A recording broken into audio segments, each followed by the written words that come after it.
Okay, maybe start chanting.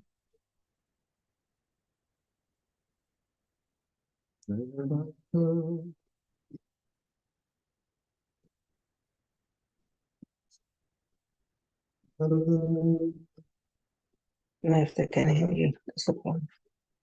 Okay. Okay, got it.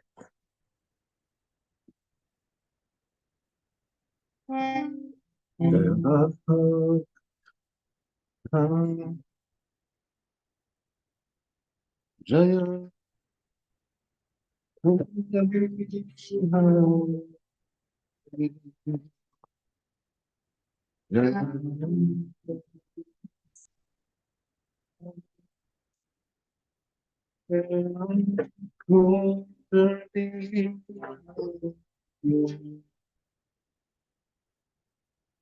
Gopi Janama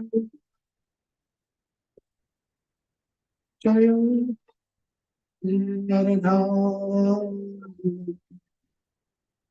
Jaya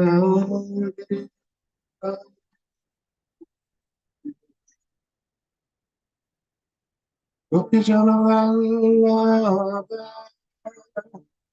Jaya Giri Radharani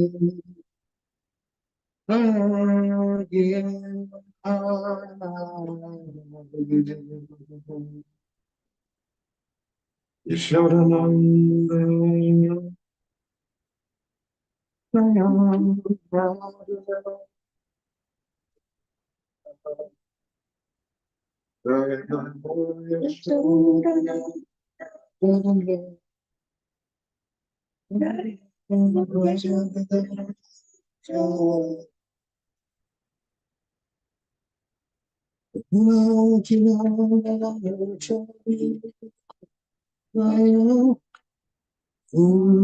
Bihari Jaya Kolabi Adi Yamuna Tirani Jaya Kunjabi Hari Jaya Kunjabi Hari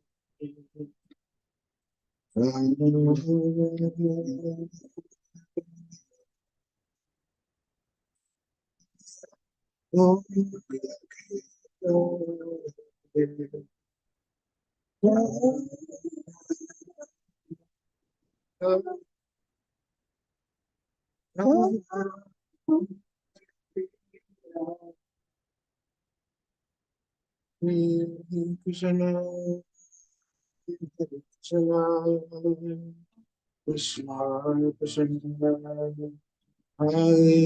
Krishna Krishna Hare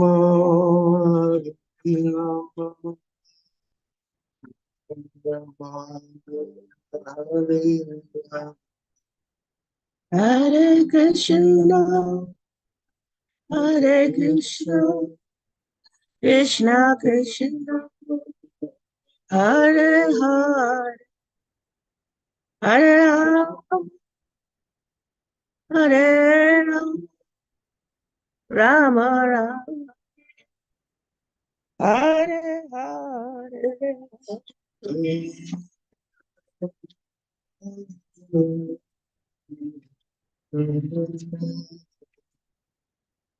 Jaya Radha, Radha, Radha, Radha, Radha.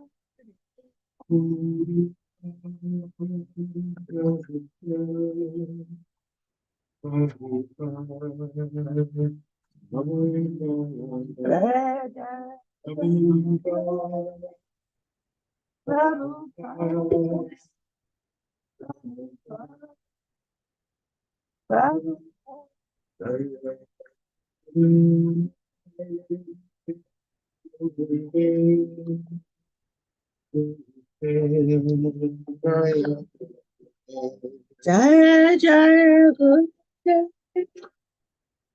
Gurudev, Gurudev, Jaya Gurudev.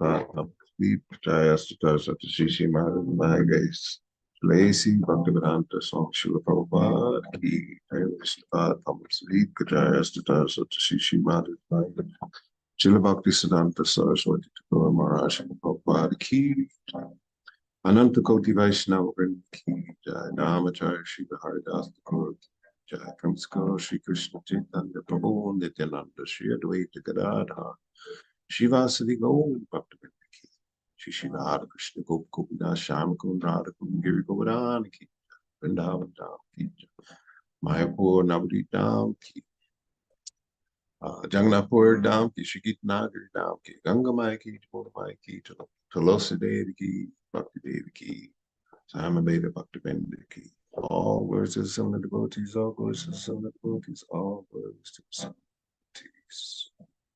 All words to Shri Shri Guru and Guru. Hari Hari. Thank you, Ekavira Prabhu. Tagoranga. So welcome, everyone. Thank you so much for being here this morning. And we are reading Srimad Bhagavatam, Canto 5, Chapter 14, Text 20. Om Namo Bhagavate Vasudevaya. Om Namo Bhagavate Vasudevaya. Om Namo Bhagavate Vasudevaya. So we're just gonna, Narayanam Namaskritya Naranchayvam Narotamam Devim Saraswati Vyasam Tato Jayam Hridayat Nasta Prasha Bhadreshu Nityam Bhagavati Sevaya Bhagavati Uttama Shloke Bhakti Bhagavati Naishtaki. We're reading text 20 and just gonna say this the synonyms. Saha, that condition so. Eva, certainly. Punaha, again. Nidra ajagara, by the python of deep sleep. Grihitaha, being devoured. Andhe, in deep darkness. Tamasi, in ignorance. Magnaha, being absorbed. Sunya aranye, in the isolated forest. Iva, like. Sete, he lies down. Na, not. Anya, else. Inchana, anything. Veda, knows. Savaha, a dead body. Eva, like. Apavidaha, thrown away. Srila Prabhupada's translation. Sukadeva Goswami continued speaking to Maharaj Parikshit. My dear king, sleep is exactly like a python. Those who wander in the forest of material life are always devoured by the python of sleep. Being bitten by this python, they always remain in the darkness of ignorance. They're like dead bodies thrown in a distant forest. Thus, the conditioned souls cannot understand what is going on in life. So the Prabhupada's purport. Material life means being fully absorbed in eating, sleeping, mating, and defending. Out of these, sleep is taken very seriously. While asleep, one completely forgets the object of life and what to do. For spiritual realization, one should try to avoid sleep as much as possible. The Goswamis of Vrindavan practically did not sleep at all. Of course, they slept some, for the body requires sleep. But they slept only about 2 hours, and sometimes not even that. They always engaged in spiritual cultivation. Nidrahara viharakadi vijito, following in the footsteps of the Goswamis, we should try to reduce sleeping, eating, mating, and defending. Om Gyanatimirandasya Gyanagyanashalakaya Chakshuanmilitam Yena Tasmai Shri Gurave Namaha. Nama Om Vishnu Padaya Krishna Pastai Bhutale Shrimati Bhaktivedanta Swami Tinamine. Namaste Saraswati Devi Gauravani Pacharine. Nirvishesha Sunyavadi Vastyatya Tarine.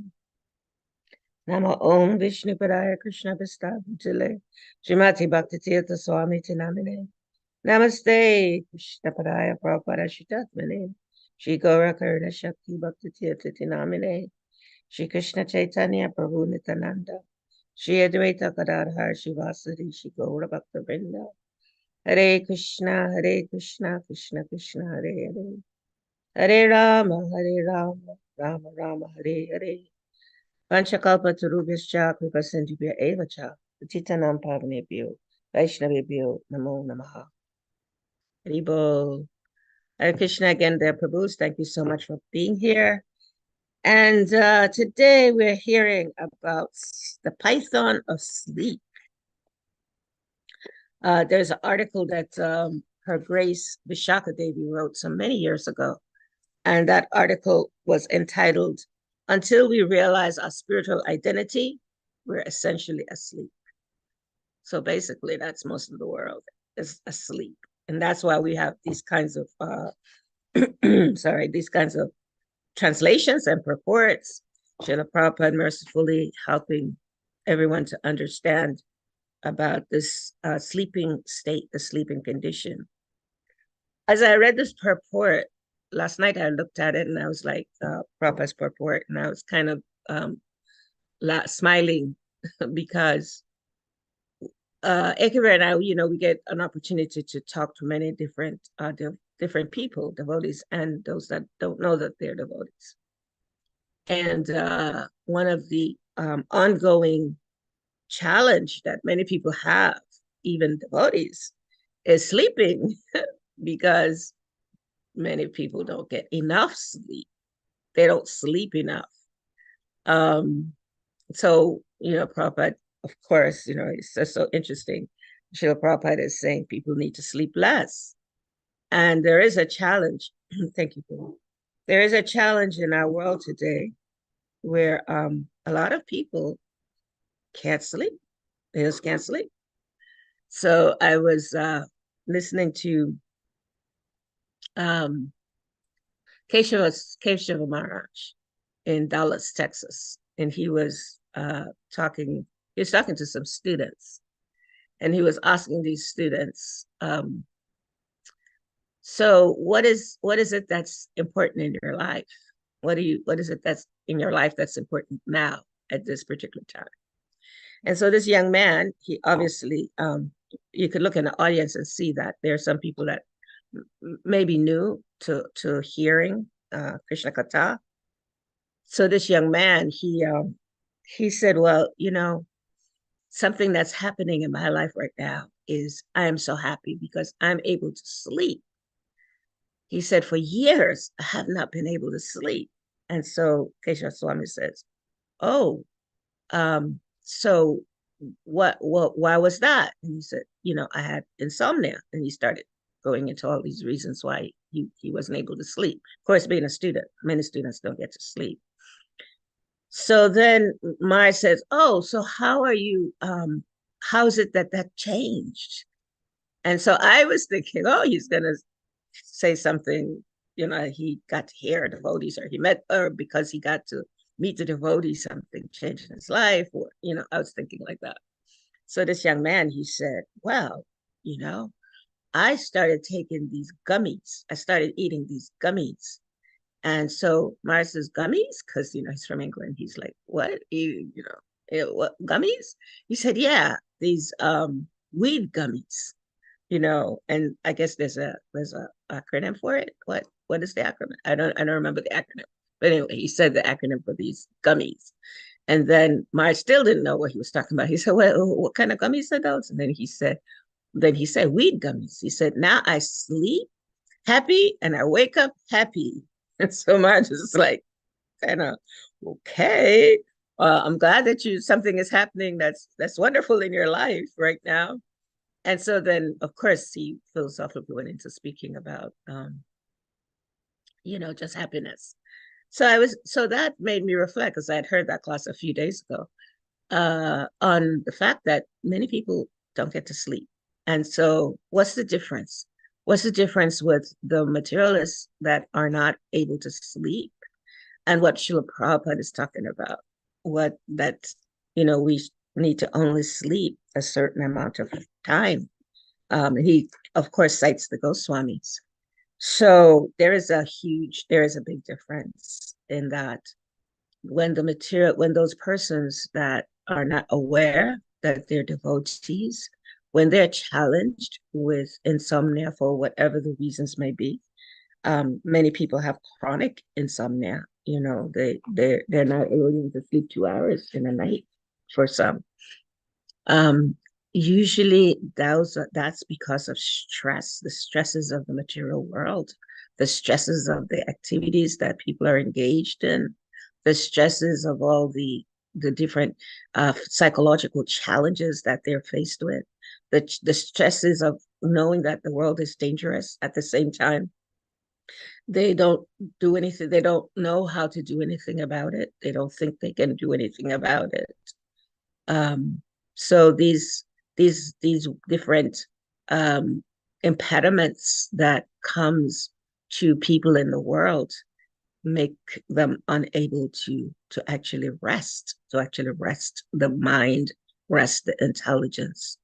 And of course, as devotees, because of the mercy we've been given, we understand differently that this sleeping is simply to give us an opportunity to rest the mind, the body, rest the intelligence, just so we can again utilize it in our service, whatever services we may be offering to the Lord. So understanding that there is a difference, and that's why these purports are so important, to really help us to kind of remember how blessed we are to know that we can sleep for Krishna, or we can not sleep for Krishna. We can just be so much affected by the material world that we're not able to sleep. We're just not able to sleep. So fortunately, devotees don't usually have that problem. Fortunately, devotees are able to sleep. I remember as a bhakteen growing up in New York City, and in a temple in New York. So we used to sleep on the floor. I'm sure that's still being done in some places. We had a mat, just like a little mat that we would put on the floor, and yeah, we would sleep on the mat, and we were required to sleep like 5 hours, five, I think 6, sometimes 6, but usually 5 to 6 hours. And in the mornings, as a bhakti, I remember just hearing all this scrambling of people at a certain time in the morning. I think people used to start waking up at 3 o'clock, just scrambling, to get to the bathroom. And so for me, it was kind of difficult because I come from the material world. I wasn't used to, just first of all, sleeping on a mat, and then, getting up at that time in the morning. However, as time went on, and as we engage in the practice, it became normal. It became normal. The body actually worked like a clock. Started getting used to waking up at a certain time in the morning, just naturally, without the artificial clock, external clock. The body has its own rhythm. The body can adjust. And so then we didn't, I was able to just kind of, follow that program of waking up at a certain time. And even now, my body is still like that, where at a certain time it wakes up. It doesn't always get up, it wakes up. So this sleep is really important to understand. So let's look at what Srila Prabhupada says about sleep. Or what we understand about sleep from the Krishna conscious perspective. So according to the scriptures, we have 3 states of consciousness. And the first state is called Jagatra. And that's the life we're most aware of, are in our awakened state. And during this time, we go about our regular activities. So this is the state where we're engaging in different activities. For the devotees, we're engaging in activities to serve the Lord. For those that may not yet know that they're devotees, they're engaged in activities, usually to serve themselves, to serve their families, and maybe not have so much of a conception of this is for God, this is for the Supreme Lord, whatever it is they may be doing. And then there is the other state, which is called swapna. This is a sleeping state in which we dream. And Prabhupada explains this as the machinery of the body continues to work while our subtle body carries our soul to another atmosphere. So that's considered the dream state. However, because the gross body must continue, the subtle body, which is the mind and the intelligence, and the soul will return to the present gross state. So when we return to the gross state, then we often forget. Sometimes we have dreams in that state when it travels, and we often forget those dreams. And in relationship to dreams, Srila Prabhupada explains that dreams, if they have some emphasis on the spiritual paradigm, then those dreams are worthwhile remembering, meaning the spiritual master or activities of the spiritual master or activities of even the devotees. And if we're blessed enough to remember things in the spiritual world, like last night, I came back from the chanting, and Maharaj, His Holiness Krishna Setra Swami had introduced to our devotees here in Gitanagari the chanting of this prayer to Sri Radha-Raman. And we've been chanting it every evening. Radha-Raman, Radha-Raman. So last night, Sarvatma Prabhu chanted because Maharaj is getting ready to leave. He's leaving. He's going back. He's going to Gainesville for a conference. And so Sarvatma chanted last night. And so then last night, this morning, I woke up and I just kept hearing, this prayer, just hearing it being chanted. So devotees, when we sleep, if we're lucky, if we're fortunate, or if we get to hear something the night before, that's what we remember when the subtle body, the intelligence comes back into the body. We remember, oh yeah, the sweet chanting of the holy names, or reading a pastime, or hearing something about Krishna. That's what the devotees remember. So, however, Prabhupada says if we don't remember things related to Krishna and we have dreams, it's not so important. Definitely not relevant to growing or understanding transcendence. Then the last stage is called Shushupti, and that's the dreamless state of sleep and the unconscious state where the soul, this is explained in, I'm not sure where I got this from in Prabhupada's books, but it is, where the soul is in a mother's womb and a fetus is developing around it. And then he explains, we also experience this sushupti when we take like an anesthesia for a surgical operation. We get totally knocked out. We don't remember anything.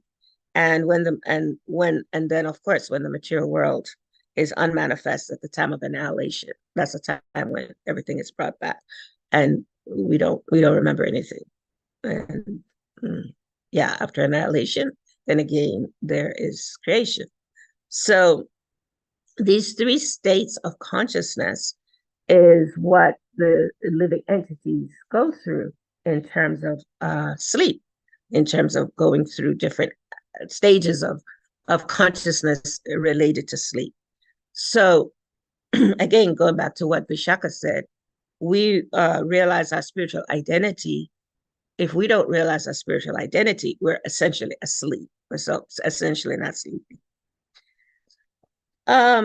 how do we understand all this in relationship to what Prabhupada is saying here? He says that Sukadeva Goswami is continuing with the speaking to Maharaj Parikshit, and he's explaining to him, so sleep is like a python. We all have heard of the python, Krishna book. We've heard of the pastime of this demon that took the body of a python.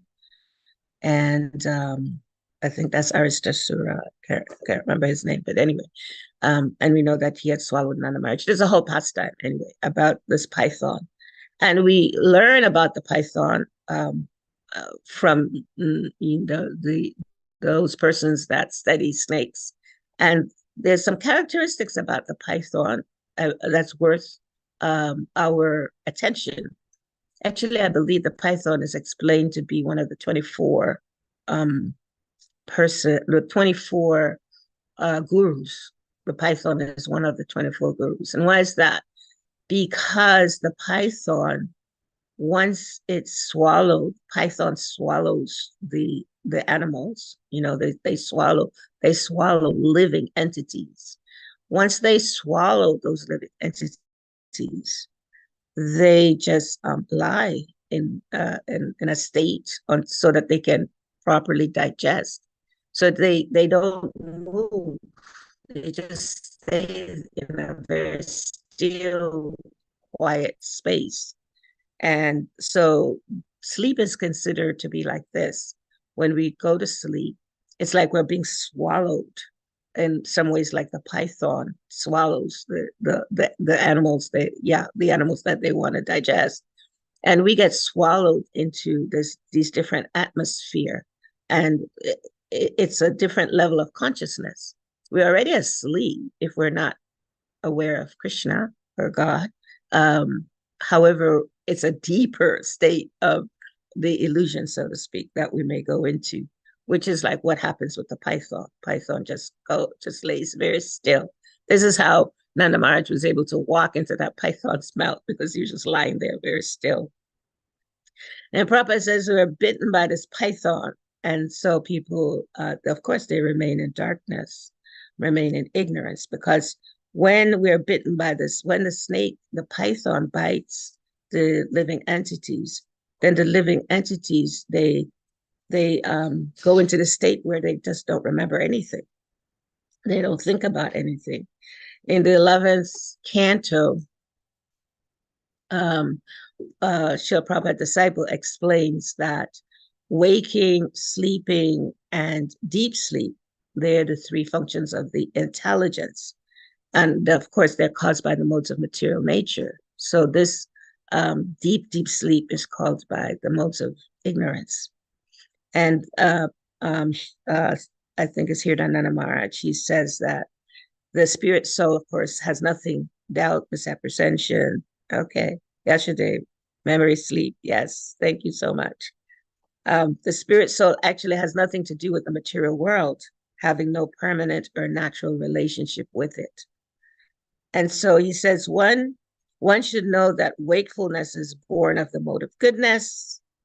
So when we are awake, even though if we're not spiritually awake, then we'll most likely be in the mode of passion or ignorance.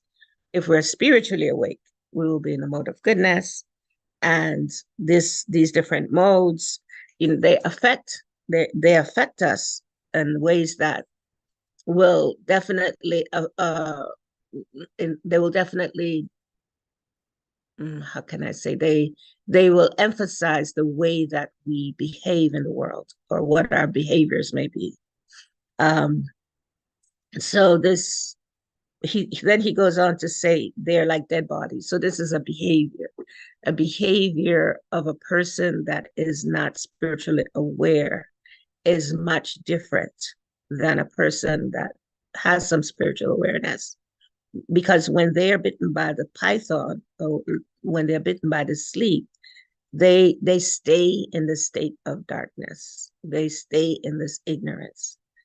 And they have no, Prabhupada says, they have no understanding about anything. So mostly the materialists are just going on, just in life, trying, not just going around and around and around and around, not really understanding that there is a way to get out of the suffering that the materialists they cause upon themselves. And so then Prabhupada talked also about eating, sleeping, mating, and defending, and he said, of all of these, sleep is the most dangerous. Sleep is taken very seriously, because that's the one that binds the living entity into the cycle of samsara more than any of the others, although they all affect the living entities.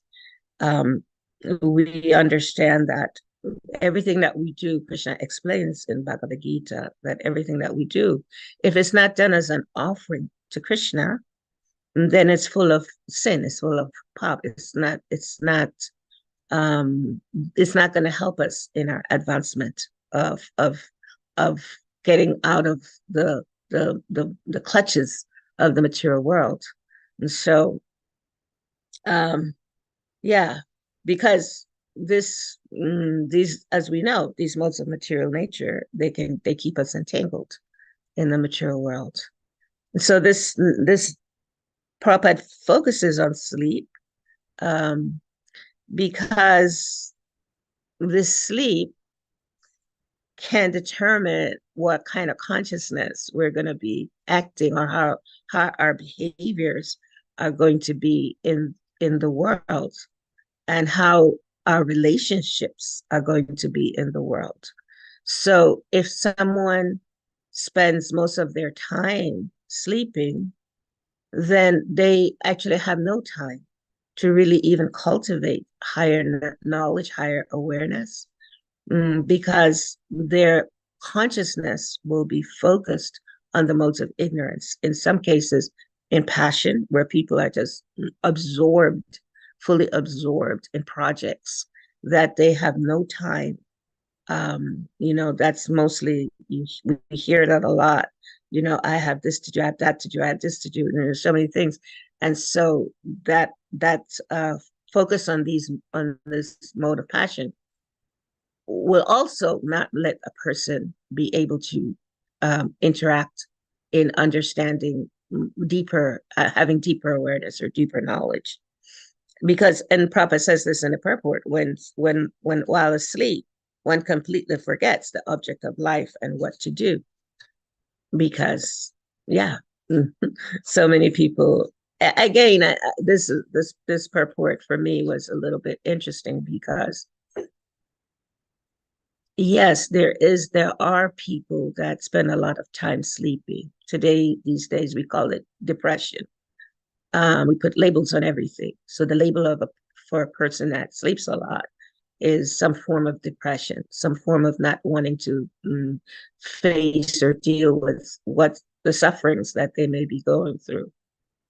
However, we learn that as Kali Yuga advances, many people aren't able to sleep, right? So even I remember when, a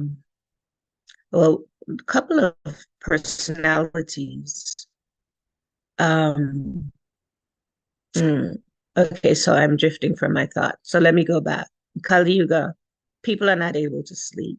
A lot of people are not able to sleep because there's a statistic that explains that about 70% of the people in America suffer from some kind of insomnia of some sort. Some people, they have different kinds of sleeping disorders, and so that prevents them from sleeping. Now, the other point I wanted to make about sleeping is, I saw with my spiritual master, and also Jamuna would share this with us, that when a person, and we also saw this with Bali Maharaj, when a person is getting ready to leave the body, there's a stage of leaving the body where it's not so easy to sleep. The sleep is very short. It's almost kind of identical in some ways to a person that has insomnia. the person that's leaving the body can sleep for maybe an hour or two, and then they're awake. And so, yeah, we can see this at the time of death. Now, again, as we shared earlier, there's consciousness, and Prabhupada mentions that about the six Goswamis, that their consciousness was totally in transcendence. So they didn't need to sleep. They only slept 2 hours. They're in a totally different consciousness than most of the people that that are in the world, and even many people that are aspiring to be devotees.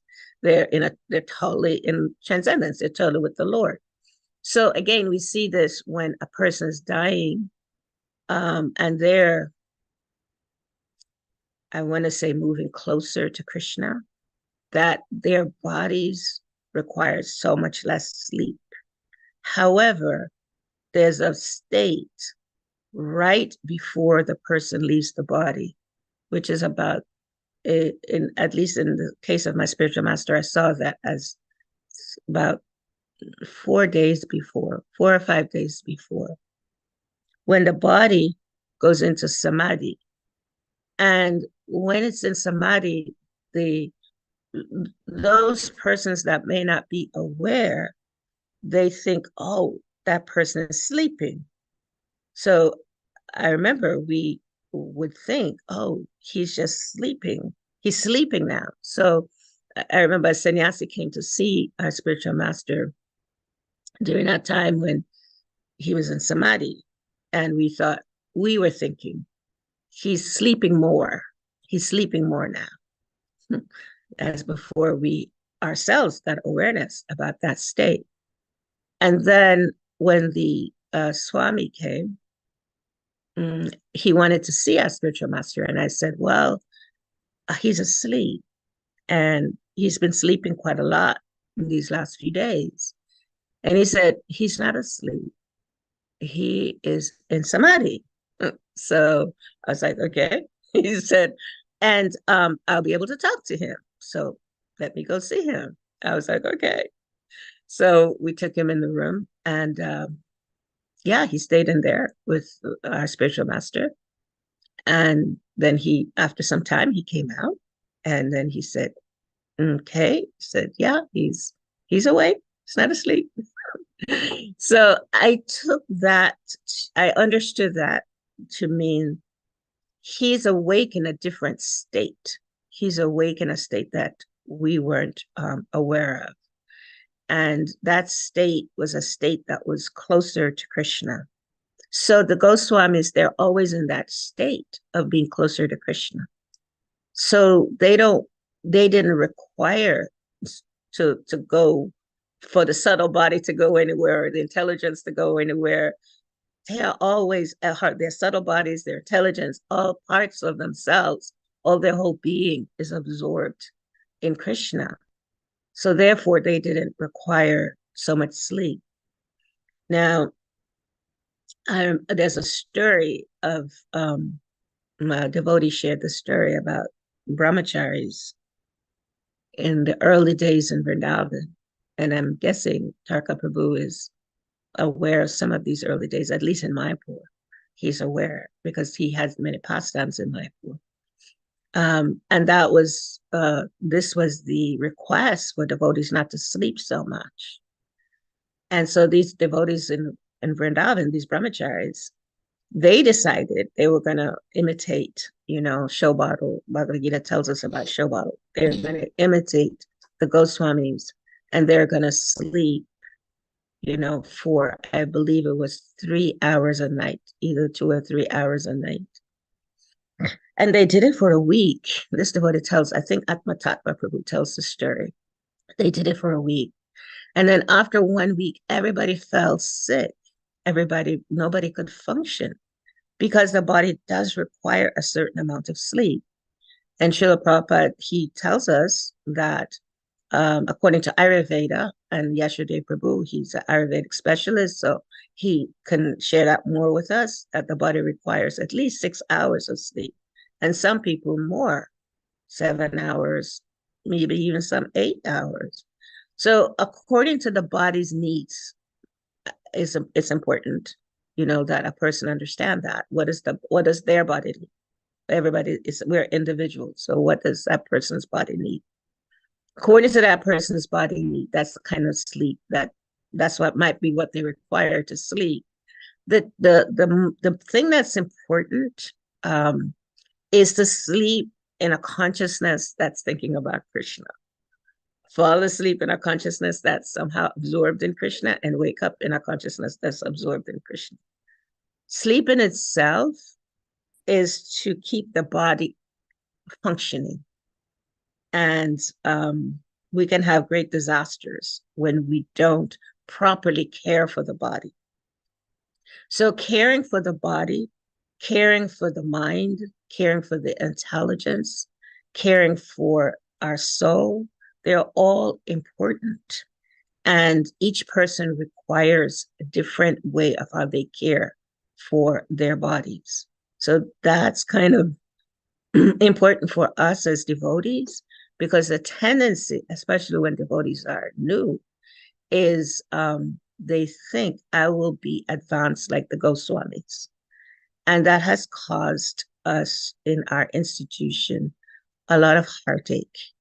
And so it's so Prabhupada, even at the end of his purport, he says, of course, they slept some for the body requires sleep. They slept only 2 hours. And he said, sometimes not even that. He said, and in the end, he said, following in the footsteps of the Goswamis, we should try to reduce sleeping, eating, mating, and defending. And I do believe that anyone that's on the bhakti path is trying to do that in the way that they can do that according to their capacity, because devotees in general are really sincere. We may have some devotees that have hiccups. We may have some devotees that, may be challenged in some different ways. In general, devotees are very sincere when they take to the path of bhakti. And so this theme of sleeping is to remind us, as I believe Bhaktivinoda Thakur said, how are we going to get out of this? He has a prayer, the Bhaktivinoda Thakur. He says, Kota Nidra Yao Mayo Pisha Chira Kole. O living entity, how long will you sleep in this condition life? In this condition on the lap of the illusory energy.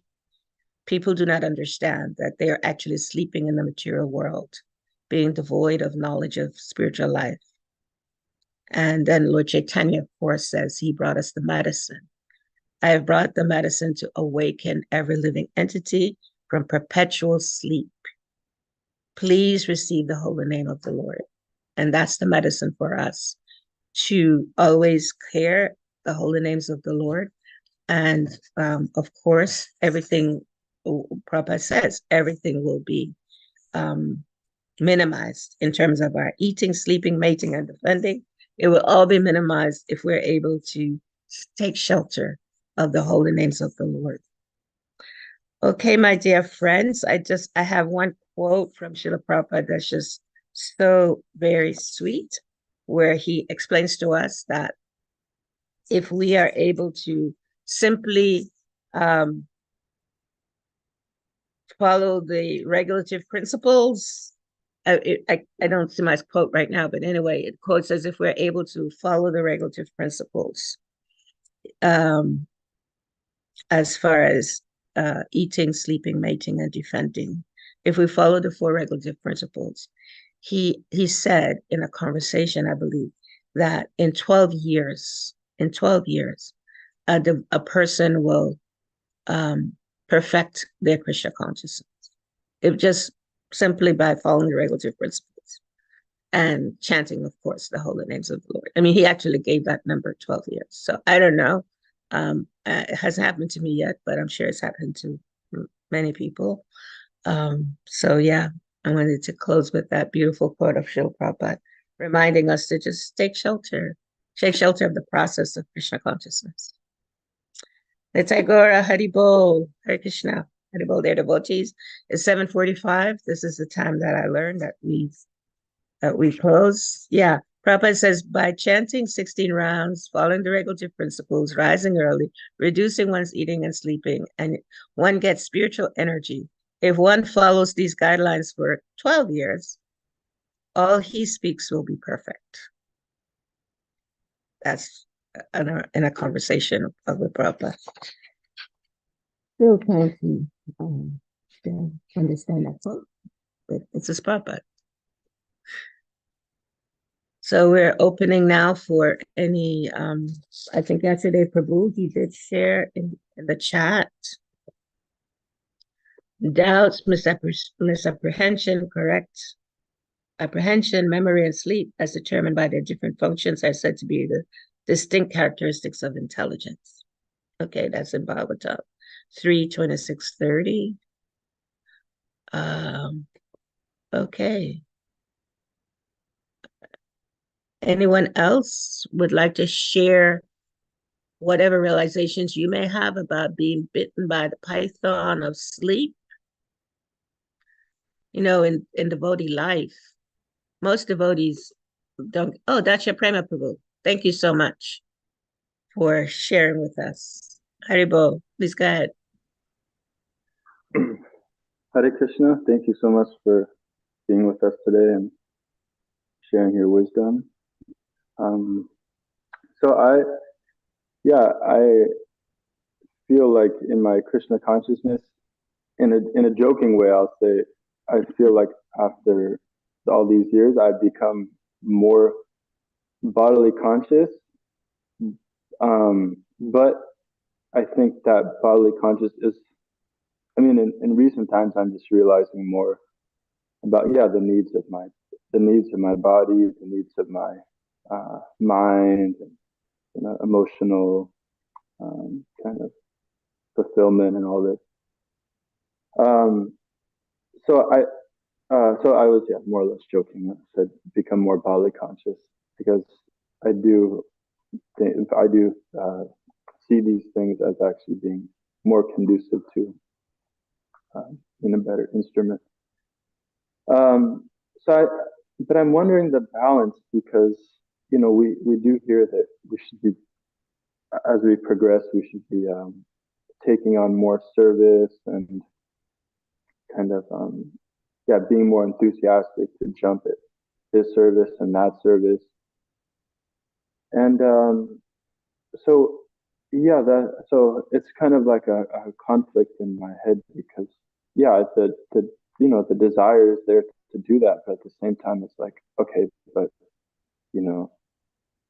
in my early years of devotional service, I neglected my body and mind so much, and it actually led to like not so much productivity because I was like half asleep and just very kind of distressed at different points. So I guess how to balance trying to do more service but at the same time catering to the needs of the body.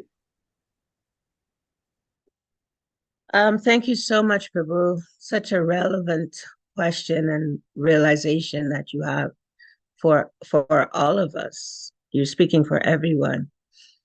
It appears to me after 40-something years of trying to be a devotee that there are two schools of thought in this matter of how much do we offer, how much do we give in terms of our physical body, and that includes our mind, our intelligence in offering service. So, of course, Srila Prabhupada is always encouraging, and the acharyas, all of us, to come to that level where we are able to transcend the body, transcend the mind. And we can't. It's again, Bhagavad Gita reminds us about being showbottle, to do it to be able to do that in a way that's genuine, in a way that's real, in a way that's authentic.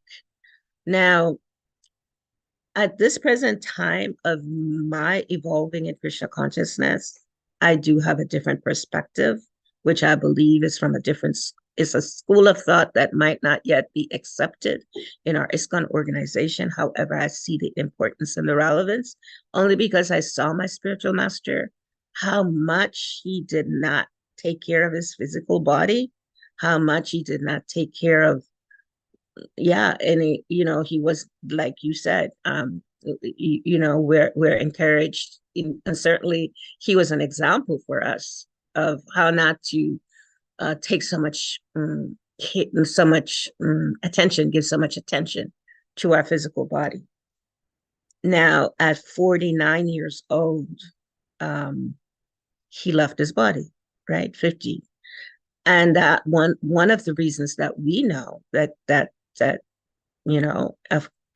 happened, there are two reasons. One, of course, he had such a strong desire to be with Krishna. The other one was because he didn't physically take care of his body, and he had a cancer growth that he just did not pay attention to. Even when he knew there was something not right in his body, he knew. Still, he insisted on doing a service, which was to go to Rath Yatra because he had made a promise, and he was in pain. His foot was in pain. And he made a promise. He had made a promise to the devotees he would come. So we try to say, you're in pain and don't go. And he was like, no, I must go because I promised them. Now, it was at that Rath Yatra that the cancer decided to really get his attention. And so because, he dances and, he's there for the devotees. The cancer said, okay, I'm going to get your attention right now. It was at that specific Rath Yatra that he had to be taken to the hospital. And so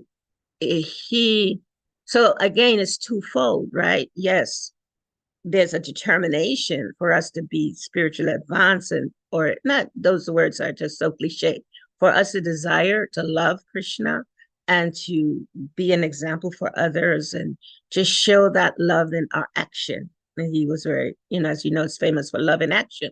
So action means activities. Activities often means neglecting some aspects of ourselves in some cases. For him, definitely it was. So from seeing that experience, from having that experience and being so closely connected with our spiritual master, I personally now encourage devotees to please take care of your bodies, take care of your mind, take care of your intelligence, take care of socially functioning in our communities. And of course, the soul is always hankering for us to, be that person, all of these aspects of ourselves, to offer that to service of the Lord. So I don't think, and this is me, and I'm open to criticism of this. I have decided to, this is my personal speaking to you. I have decided to take a risk, to certainly not minimize what Srila Prabhupada has said. At the same time, give a perspective where we can have longevity and relationships that are based on genuine personalism instead of impersonalism. And so, yes, I really emphasize to devotees, learn to say no. Learn to say no. This is not something that, is going to be so popular. However, for a person to be able to serve for a long period in their life, if Krishna, the body is a machine, how we take care of it is important. And if Krishna is willing to let us use this machine, and we got to take care of it. So in order to take care of our machine, we sometimes got to say no. Yeah. Prabhupada himself was such a perfect example for us in terms of health, in terms of sadhana, in terms of service. Yeah, that's, he was the example. Prabhupada used to get a massage every single day, right? And he walked every day. He took care of his body. He showed us that example. Yet we have very sincere devotees that don't do that. they don't show that example, and that's fine. That's fine. We're not in any way judging that. Yeah. Yeah, thank you very much for sharing about how Srila Prabhupada specifically spoke to Giraj Maharaj about taking care of his health. And we know that Prabhupada is such an example. He was just so compassionate and caring. Now, if we're not caring with ourselves just because we're wanting to please, that, can have adverse effects. So I say to devotees, learn to say no, because it's your life. And use your life in such a way that reflects loving care, loving relationships, loving care for yourself first. They tell us when we go in the airplanes, first you put on your mask and then you put the mask on for others. So first care for yourself, because if you don't do that, then the behavior is going to certain behaviors are going to manifest, and usually those behaviors are not conducive to building loving and caring relationships. So yeah, how we deal with Krishna's external energy is so important. This is also why this purport is so important. This about sleep, and devotees they need to get enough sleep, because if you don't get enough sleep, you're not going to function. And if we think we can be like the Goswamis, then yeah, more power to you. But if that's not real, it's not genuine, then that's kind of diminishing returns. So yeah. And yes, and then other people, it's not just us that suffer from that. Other people around us suffer from that. So I emphasize care, and I emphasize care in 5 areas: care for the body, care for the mind, care for the intelligence, social care, and of course, spiritual care. And actually, Bhakti Vinod Thakur, he says, if we're not understanding our own needs, we're going to go outside of our institution to satisfy those needs. That's what we're going to do. And so if we can't do that within our institution, then it's a problem. So sometimes we're in environments where things has to get done. That's true. At the same time, are we going to function for 15 years doing those things, and the next 15 years we can't function? We can't do anything just because we've never learned how to say no? That's something I like to put out to devotees. So we have this wonderful philosophy. At the same time, as you're saying, Dasha Prema, this philosophy, these teachings was exemplified, the practicality of it, by Srila Prabhupada in his own life. He showed us. But yet, we want to be like the 6 Goswamis, which is wonderful. And that Hari Chakra gave the class yesterday and said, gradually. And Prabhupada said, here, try. Do your best. Try. I hope that's clear, Prabhu. And I know for me, I know it's kind of controversial. However, I'm taking a risk on this controversy in right now, because I've seen too many fallen soldiers, which is not, you know what I mean? It's not, yeah, we don't have to have that. I hope that's helpful. Thank you. Yeah, I'm so deeply touched by you, by that. Thank you so much. Haribo. So, Taka Prabhu, you have some comments on this? I could say a few things, I suppose. I guess everyone has heard my narration of Srila Prabhupada's own example, that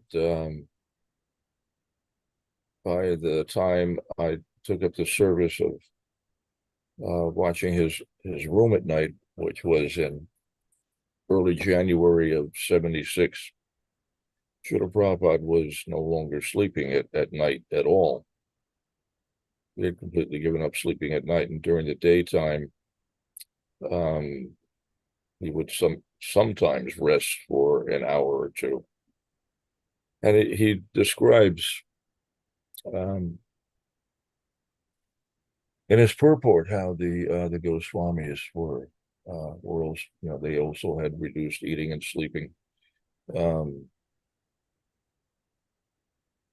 Srila Prabhupada had a specific purpose. I believe that he was desperate to try to complete the Bhagavatam, and he knew that his health was failing and that his time was very limited.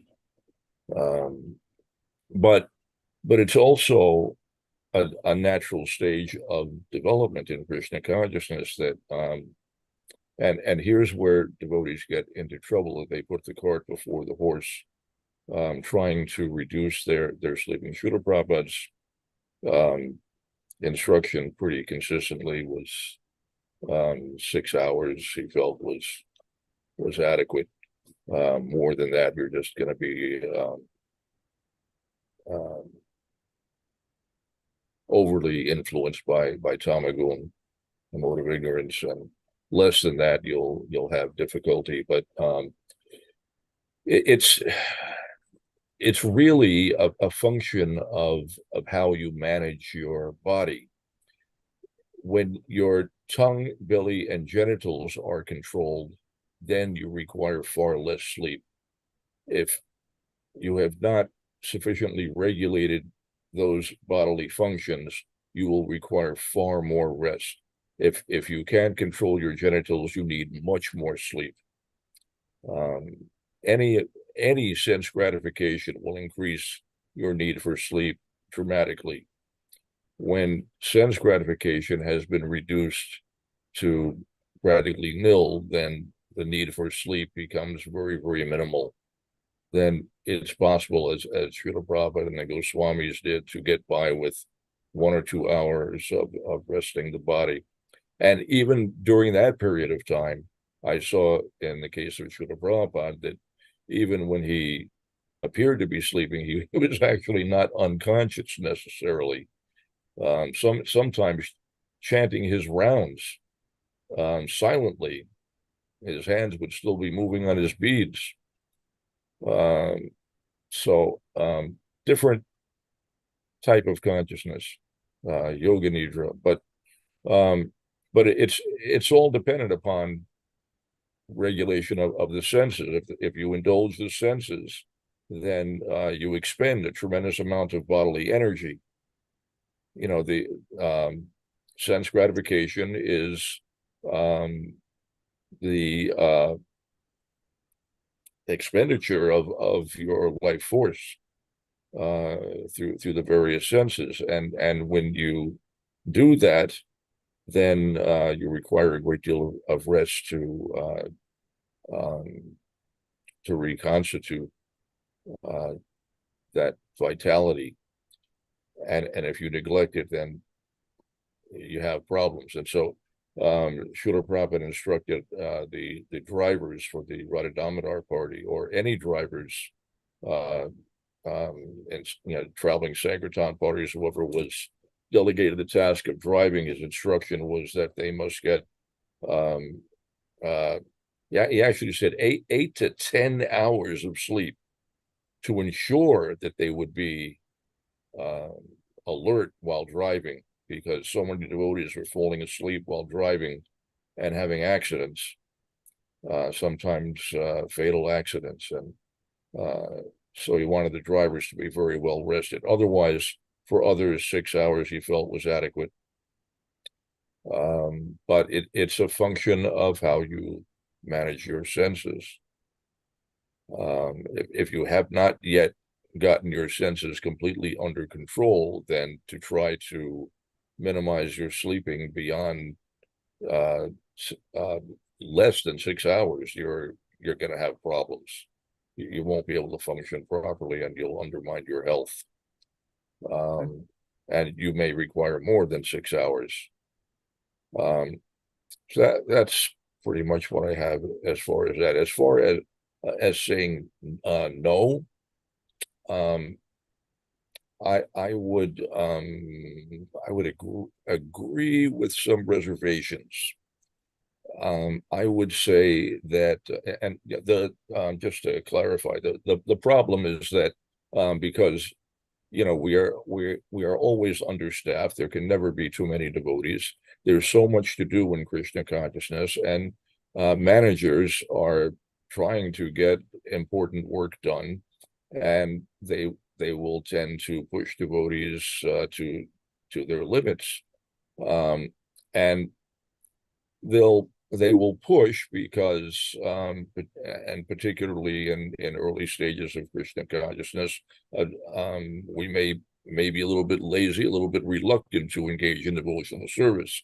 There may be a tendency to slack off, and so managers are faced with the problem of trying to encourage people to push beyond what they think their limits are, because sometimes those limits are false.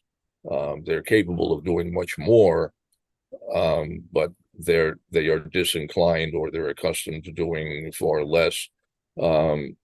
So what really is required, I would say, is that devotees have to have open and honest discussions with their authorities. If you really feel that you need more rest, you need to express that clearly. And because it's also true that sometimes devotees are just in Maya, and they want to sleep more than what's really required. You can sleep a lot. I have a sleep disorder. I can sleep for well, it's changed now, but in my youth, I could sleep 15 to 20 hours in a day, due to a sleep disorder. As a devotee, I've never had the luxury of being able to sleep more than 4 or 5 hours, but people can sleep a lot, and some are accustomed to doing that. So managers will push devotees to do more than what they might be accustomed to doing, and because it's also important to keep yourself engaged in devotional service. Otherwise, you'll fall into Maya, and you won't be able to control your senses. You'll fall down. So it's important to keep busy in devotional service, even physically, to be busy. So if it's really a problem, then devotees need to discuss the issue with their authorities, and come to a clear understanding. If there really is a genuine need for more sleep, then of course the devotee should get more sleep. Simply saying no can become a problem as well, because there's important work to be done in devotional service, and for us to be successful, it's important that there be cooperation between all of the devotees, and especially with their authorities. When everyone's exercising their own independent will, without that mood of cooperation, the capacity for us to accomplish things becomes greatly reduced. Early in the movement, we accomplished tremendous things because there was a willingness on the part of the devotees pretty much to sacrifice everything for Srila Prabhupada, and they cooperated with their authorities, even when sometimes the authorities pushed devotees farther than they should have, and devotees suffered as a consequence. Tarka Prabhu, I just want to, because I do have another class, I want to share just on points you made, which is so important, so very important what you're sharing. So when we learn to say no, it doesn't mean we approach our authorities and say, no, I'm not doing that. No, we learn to say no in a way that we are authentically expressing what is going on with us. What I have experienced and seen in our ISKCON organization is, yes, many devotees in the mission when the mission was a pioneering mission, went way beyond their own personal needs in order to pioneer the mission, which was a need at the time, to pioneer the mission. And certainly those devotees, many of them have left their bodies, and certainly Srila Prabhupada has given them all, I'm sure, full protection, full care as they left their bodies. The movement has come to another phase, another station in life, if you will, the organism has taken another face. And I do believe devotees need to take more responsibilities for themselves.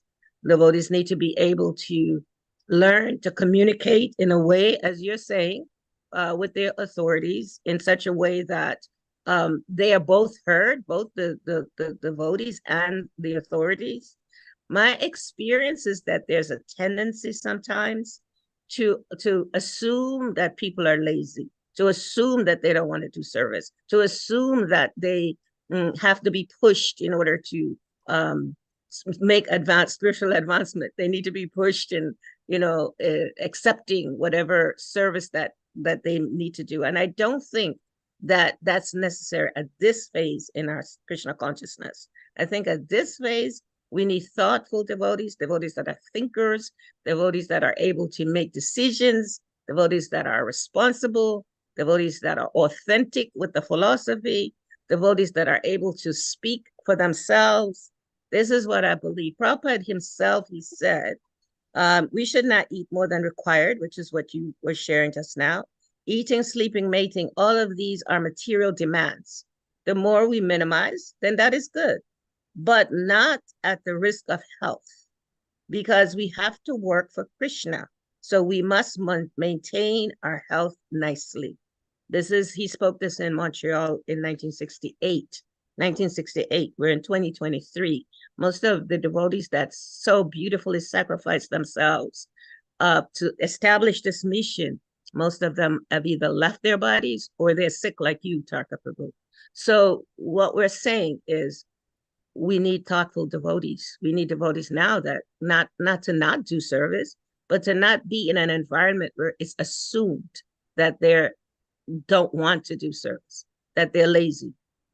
This kind of assumption is not healthy, and we need to change that. So that's kind of and again, this is me. That's not just me. There's quite a few people in our movement that has this understanding. And when people come new, we don't want to, I believe it's important to know that Krishna has sent this soul, and this soul is to get the best care possible in our movement. Okay, I'm sorry I interrupted you. I just kind of, I'm really myself. I just seen, and I guess because I saw my spiritual master, what he went through, I am very convicted. I have a lot of conviction that people need to speak out about this. And so I choose to speak out of this. And I'm open for, whatever pushback I get, I'm good with it. Hari Hari Bol, Nitai Gora Hari Bol. Thank you very much, dear devotees. I think Leela Kishore says, thank you for your class, dear Vraja-Lila Mataji. I appreciated your speaking of having a balanced approach to caring for our bodies, which need to be fit to offer maximum service to the Lord, to our spiritual masters, and to others. Parameshwara, well said there, Mother Vraja-Lila. There's a fear of being perceived that I'm lazy that makes it harder to say no in devotional service. Yes, because we are people, we are pleasing, we want to please. That's a natural part of us as devotees, humans. We want to please. And the tendency in having that desire to please is that we often sacrifice our own self-expression. And self-expression is important. Yes, it is to be said in a way that is harmonious as much as possible.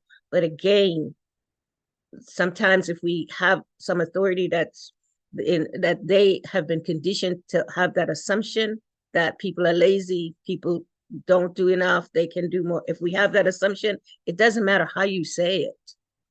that's just what they're going to hear, because that's already within their subtle body and how they think. So, I say to devotees now, please be thoughtful. Please read the philosophy. Please learn about Srila Prabhupada. And at the same time, as Dasha Prema said, please be balanced in your Krishna consciousness. We need you for a long time. Yeah, for a long time. Okay, my dear friends. And I share this because in my own life, I was speaking to the Pujari, and Pujari is tired, exhausted. And I know that. I understand that. As Tarka said, oftentimes we don't have enough people. So the devotees, especially in Gitanagari, they do what 20 devotees would do, 10 devotees would do, one person sometimes doing it. So it's very difficult. I totally get that. I also know, having done services in Gitanagari, I shared there were times when I would sit in my car after I finished for the day and I couldn't move.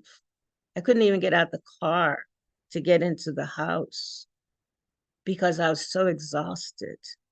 So I understand, that it's not easy for the devotees. And yes, we need to pray to Radha Damodar to please send more people, and people that will stay for some time, that can develop the sweetness, the personalism of devotional service. Because yes, when the body, can't function, then that's a loss. That's a loss. So as much as possible, let's try to minimize the losses, because the losses then, put us into different states of consciousness. Okay, there, devotees. Thank you very much. Nitai Gora Haribol. Have a peaceful and wonderful day. Hare Krishna.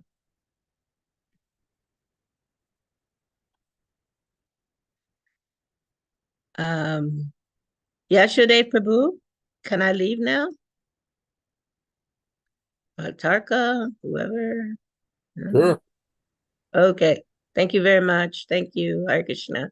Haribol, Hare everyone. Krishna. Thank you. Kaveri, Lila, Yashodev Prabhu, Gitanagari Farm, Dasha Prema, Dasha. Okay. Everybody else is gone. Haribol. Kaveri. Hare Krishna. Tarka Prabhu, Hare Krishna.